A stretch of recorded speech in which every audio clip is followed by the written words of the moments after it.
Hello everyone, সবাই কেমন আছেন? আশা করি সবাই ভালো আছেন। এখন আমি তৈরি করব লতা দিয়ে পাকোড়া।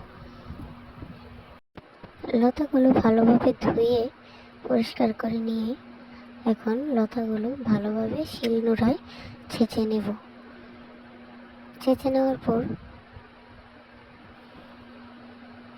একটি ভালোভাবে বেটার তৈরি করে নেব।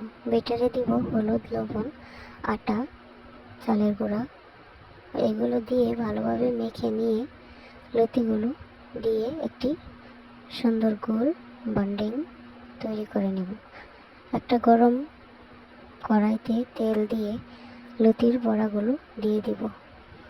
অল্প আঁচে বড়াগুলো ভেজে নেব অনেকক্ষণ সময় নিয়ে। বড়াগুলো উল্টে পাল্টে দেব।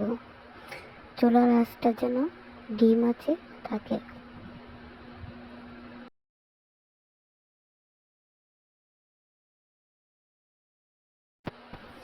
বড়াগুলো লাল হয়ে গেলে নামিয়ে নেব।